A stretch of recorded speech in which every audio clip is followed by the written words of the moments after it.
Looking for a healthy breakfast? Kelkin makes the healthy choice the easy choice. Each week on How Healthy Are You, we tackle some of the most common nutritional, fitness and health concerns affecting the nation in new and challenging ways.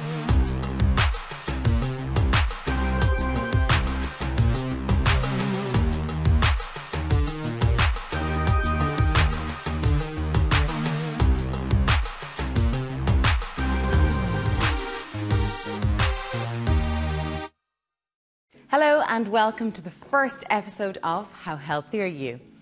Coming up on the programme, we ask the question, can technology really intensify or even replace our workouts? Would I not be better off outside in the fresh air, getting some oxygen in? Of course I would.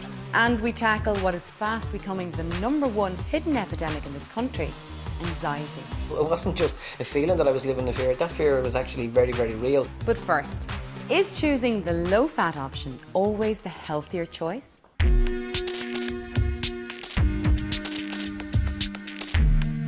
The artificial sweeteners that are used in diet drinks have had a bit of a checkered history. Some of the early ones used ended up being banned because they were causing cancer in lab rats. In fact, some of the studies recently have, strangely enough, shown that an increase in the consumption of diet soft drinks can actually be associated with weight gain. Visit any supermarket and the shelves are literally exploding with low-fat this, reduced fat that, fat-free the other. We spend millions upon millions of euros every year on diet foods and diet drinks. So how is it that 50% of the Irish adult population are now overweight? Are we being duped by low-fat, no-fat? Okay, girls, this is a low-fat diet strawberry yogurt. And I want you to tell me how many squares of chocolate in terms of sugar do you think would be in that diet yogurt? I'd say go for it. Low-fat diet, so I would say probably just one. So you think there would be equivalent of 3? Yeah. How many squares do you think would be equivalent to? Maybe 3 or... No, like 2. Yeah. Okay. 7 squares of chocolate. Well, the equivalent amount of sugar is the same as an entire bar of chocolate. An entire bar of chocolate. Right, feel like a bit of a moron. It's unbelievable, serious. It's the same amount of sugar Oh my this god. as there is That's in this. really bad.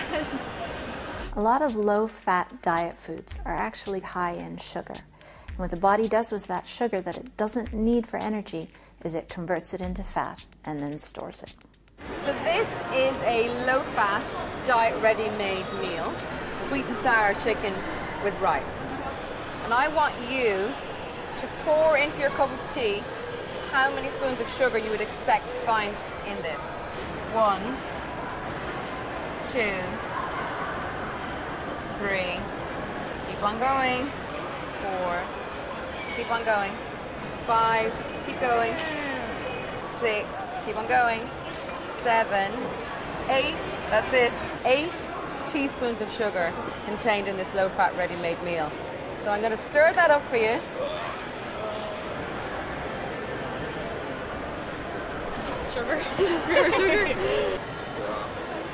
I didn't think there'd be that much in that. Like, it doesn't look like it'd have sugar in it, more salt, not sugar. How much would a normal have in it? A lot less sugar. About Really? half. What, Yeah. less than a low-fat one? I've been dieting since I was in my late 20s. I've been watching my weight since I was 15. Since I was about 16. Since I've been 45 years old. Since I was 15. Probably from my late teens. I was dieting for 25 years since I was 15. Diet foods are synonymous with that elusive promise of easy weight loss. But is it in the interest of the diet industry for their products to actually work? And what are they doing to our health? We went along to a slimming club to find out what they had to say. The advertising is very, very clever. Even the shape of the bottles, the colours that are used, the lifestyle that is portrayed with the product. So you're being good, you're going for the diet option as opposed to what in a way might have been healthier. With children and teenagers, the weight is a priority over health. They're learning from a young age that diet foods are good. Cereal bars, sports drinks, it's like they're in the vending machines in school and the kids then are eating it because they believe that. So if we believe as adults, if we believe advertising, kids are going to be sucked in even harder. What type of experiences have you had with diet foods or diet drinks? Well, I fell for the marketing, you know. I believed diet drinks, drink as much as you like. And when I was drinking 2 litres of diet soda a day, I was 16 pounds heavier, so it obviously didn't work. I didn't look at labels, and the sweeteners, the additives that were in the food, actually, if anything, didn't help me with losing weight at all. I certainly would have been one for these kind of cereals. And then I'd find, like, I'd have that cereal, and then at about, like, 10:30, 11, I was starving again. I thought I was going for the better option. Like, I thought I was going to lose the weight with eating the meals, but it actually didn't work at all. Like, 1 week I'd be up, the other I'd be down. So it was just making me feel more frustrated and bad about, like, myself anyway. Why am I still not losing weight? I'm eating all the right products, and now I realise I wasn't. I was just buying into a package, a label. Anything what has a diet on the beginning, it was a relief, or something good for me. But I found that it doesn't work.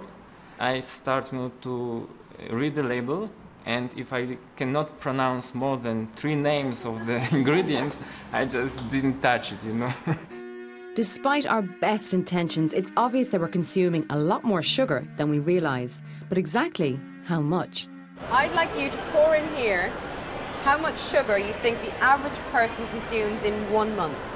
Oh gosh. 1 month, I would say the whole bag. Do you think so? Yeah. I'm going to go with half of it, half the bag. Okay, I'm going to get you to keep on going. Okay. In a month? In a month? I'd say it's a couple of bags. Do you think so? Yeah. That's a lot of sugar. Over a month? A little bit more. Oh my god. That's pretty disgusting. Just a little bit more. That's 4. I really lost my appetite. Okay. Seriously? In a month? The average person consumes 5 bags of sugar in 1 month. Does that surprise you? Yeah. Yeah. Do you ever think about sugar content in food? No, it's always fat content. Fat content stops you, sugar content doesn't. When you're dieting, you want to cut down on the fat. You don't usually hear cut down on the sugar.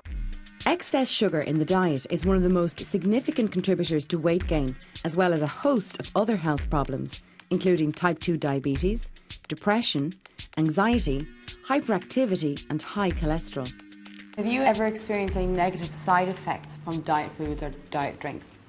Negative side effects that I would get from diet foods would have been headaches. I would have drank a lot of diet drinks, thinking that they were probably better than the full sugar drinks. It's only really when I cut it out of my diet that I realised that it must have been a knock-on effect. Going on diet food, I think not only you don't lose weight, I think it causes other illnesses like headaches, skin problems. I was just making myself feel, tired, sluggish. My digestive system wasn't right. You may not be gaining weight from it, you're definitely not losing it, but you're getting ill. The real way to maintain a healthy body and weight is to eat foods in their natural form. Whole foods contain all the right nutrients in the right balance, including natural healthy fats and sugars which our bodies need. So the rule of thumb is to trust in nature and you won't go too far wrong. That's it for part 1. Coming up in part 2, we road test the latest in fitness technology. And if you suffer from anxiety, stay tuned as we meet a man who has overcome a lifelong battle with panic attacks.